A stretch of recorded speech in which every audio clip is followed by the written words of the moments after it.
guys, today we're going to be talking to Olivia Mitros. She is the manager of retail partnerships at Kangaroo. So Olivia, if you would like to describe your company for us. I would just go ahead and say that we are an insurtech company, so we're breaking into insurtech, which is super exciting. Right now we have a few hardware devices that we are selling. My role specifically is managing these in the retail world. So essentially what my job is to do is to acquire certain retail partnerships. So we're launching in Walmart in 2 weeks, which is super exciting. We also have already had 2 placements in Lowe's stores, which is also super exciting. We're now breaking into the international market, which I'm also managing. So basically taking our doorbells, our water climate sensors, our motion entry sensors, all of these hardware products into the retail space. With that being said, we have a subscription program. So essentially what you do is you would buy the hardware, use the subscription as well. So we sell these products with the subscription. So it's doorbell plus chime plus PPP is our #1 selling, which is the porch protection program. That being said, we're trying to kind of leverage that porch protection program into the insurtech space. So basically what we're trying to do is move these hardware products to a full insurance type company type space. So that's kind of where the company's headed. That's where we are. But that's kind of my role in the company specifically, is just making sure that we continue to have these partnerships and continue to expand. So during that, would you say you would describe, you guys, as if you had to pick one key word, would you say just adaptation to the new circumstances, the new way of life? And you guys, you have those ways of being you can really apply yourselves to those temporary changes. I think in COVID it was, that the idea of being long term, that safety net has kind of diminished itself. So now everything's, is up in the air for a lot of people in a lot of different ways. So I think, like you said, the peel and stick, these formats, so you would say adaptation was really I think adaptation the key word. is the word to use, essentially, as a key word. I mean, just being realistic. I mean, as a startup, especially, everything was always up in the air with COVID. So I think, it definitely in any industry, especially in the insurtech space, because it's such a growing business, you have to survive and thrive. So adaptation is always a key word, just, despite COVID. That being said, I mean, as a startup, like I said before, it's just definitely everything is always up in the air, and you just have to continue to essentially hustle and try to make sure that your business is, making a footprint on the industry. So that definitely adaptation is a word that I would use for sure. But that being said, we've been adapting since we've been in business. So it's definitely not something that we're not used to. It's definitely something that we're, kind of used to doing. So it's something that we have just been able to continue to do throughout COVID. So COVID really didn't change our business model. It kind of just made us work a little harder, which is great. No, that's incredible to see that you guys were already there. I think, we see the most successful companies, most successful leaders are the ones that can adapt. When we're seeing that those companies that are failing, those companies that we're seeing kind of phase out, that we've grown to know, huge companies, it's because their lack of adaptation, it's their lack of trying to adapt to the new world, the new technology. So going off of that, just a specific question to you as a leader. As leaders, we tend to hone in on the results, numbers wise, of the people that we lead. Do you think that this mindset has shifted to focus more on the individual and the well-being to be successful in this period, rather than the actual numbers themselves, given that COVID is such a hard thing and has been such a hard thing on our most people's minds and emotional states? I think, as a team, we're very strong.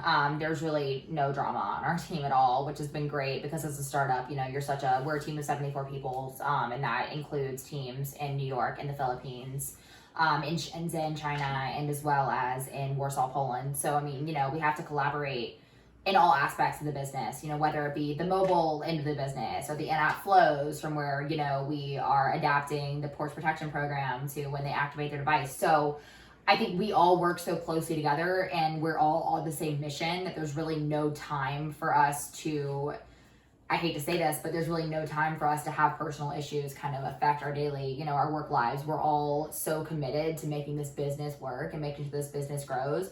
I think that's where we all kind of thrive as individuals. It's just the fact that we are able to put everything aside when we come to work and just kind of be let's make this work for the greater good of, making sure that middle to lower income households have this sort of, protection that they wouldn't have otherwise had unless our company had been around. So I think, that being said, we're all on the same mission. And I think that it's just important that we all, don't lose sight of that despite, whatever be going on with our emotional states with COVID and everything.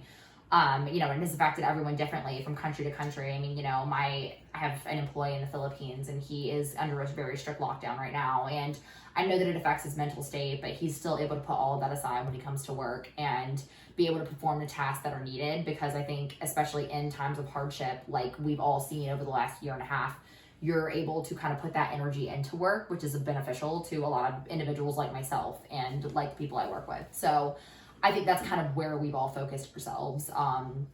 And just making sure that we're not losing sight of the mission and for the greater good of, home security in general. I know that sounds crazy, but, just thinking of where it could be and who we could help and who we could provide for. I think that's something that's super important. I think that's something we've all kind of just focused on throughout all of this and kind of just honed our energy on personally, is just making sure that we're not losing sight of the mission in general.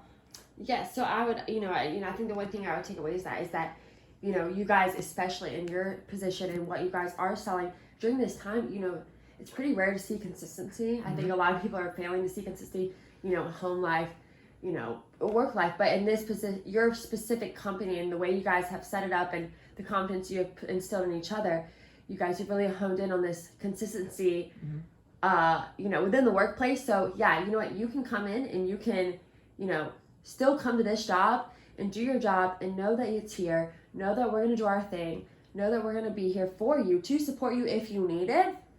But the consistency is lying still in the workplace here, luckily for you guys. I think that's, really incredible. It says a lot about you guys. How did you guys realize how did you specifically realize you were going to need to need to be leadership changes to adjust to during this time period? It's easy to be a leader when everything's normal and everything's how we're used to, how you've probably been trained and mostly spent most of your time. But at this time specifically, with a lot of unknown circumstances, how would you have decided that, hey, there maybe needs some changes on my part, maybe how I react to people, maybe how I, introduce meetings, or, how would you say if there were any changes, what would you say those would be? Just to reiterate, I think that, personally, I've seen this the most with my employee that's in the Philippines because he is still in a lockdown situation. So I think it's hard for him, like I said, he shows up to work and he does his job, which I completely appreciate given, the circumstances. But I think there are times where he's down. I mean, I remember personally myself when we were in a lockdown situation and I wasn't really sure, what was next for the US and what was next with the restrictions. You just continue to suffer emotionally despite the fact that you still want to work and you want to continue on the mission. But that being said, I think it's important to just kind of recognize the emotional health of your employees, as well as making sure that you're okay. You just can't focus on yourself constantly. So it's kind of just like making sure that, when you log in every day and you have a, we call them retail stand-up. So we log in every day at 9. I mean, I'm in the office now and then my employees in the Philippines. So me, him, and my boss all get on a retail stand-up, which is essentially just what we spend 15 minutes in the morning just to like go over what we're doing for the day. We just kind of check on each other's emotional and mental health. I mean, it's just kind of important to kind of see, how are you feeling today? That's the first question we always ask each other is, how are you feeling today? And if it's okay, then why are you just okay? Because at the end of the day, you're not going to be able to focus on the task at hand if you are not emotionally and mentally okay. So I think it's just important to kind of prioritize the wellness, emotionally, physically, and mentally of your employees, and just make sure that that is prioritized, because at the end of the day, everyone's a human being. So I think that's just something that you need to consider at all times. Yes, I can totally, get behind that. And I think it's very admirable to recognize, these are humans. Maybe, I know as a leader, you can tend to focus on the numbers like we said earlier, but to recognize them as a human, especially during such a hard time, this is a different time. No one knows how to navigate this time period, So to give grace, it's very admirable as a leader. Absolutely. Some things that I think we talked about earlier, we talked about the importance of self-management during this time and how important effective feedback is for you to give to them. Hey, you are doing a good job during this time, but like you guys said, you guys meet daily. You guys always are checking in. You're always letting them know, and that effective feedback, I mean, I think it really does have an effect on what they're doing throughout the day, but along as staying with the self-management, you know, these guys, they're not in the office right now, or they are across the country, or they are at a time where, you know, their specific country is locked down. So management is important. Absolutely. Would you say those are the two biggest things for during this time and as a leader that you want to try to stress just as things you can control? I think self-management has become such an issue not an issue, that's the wrong word to say, but I mean such a more kind of More a buzzword, focused, yeah. a buzzword I would say during COVID. Just because you were at home for such a long period of time and you were having to, you know, wake up at a certain hour and get your job done. And I think it's also kind of, in a certain extent, like change the industry, and that's every industry, that's not just mine. It's just, you know, in business in general, because I mean now you've realized that you don't have to fly across the country to have a meeting, you know, like you can have it on Zoom, but at the same time you have to make sure that the results are still happening. So I think self-management is, like I said, such a buzzword just because of everything that's been going on. And I mean, you know, in my day to day, I think, you know, me and my boss, essentially, you know, I check in with her for certain things, but at the end of the day, like, I have to make sure that my work is getting done, and she has to make sure her work is getting done. So it's definitely just continuing to check in and continuing to like let your superiors know like where you are with your job, but at the end of the day, then you have to make sure that your work is getting done, and you're the only one who can show for your progress. So Yes. and it's important to check up on your employees, but you have to make sure that they're self-managing to a certain extent to where the business is running in an efficient way. So No matter the changes. absolutely. And you just have to adapt. Like you said, adaptivity is such an important word, and just making sure that everything is adapting at all times.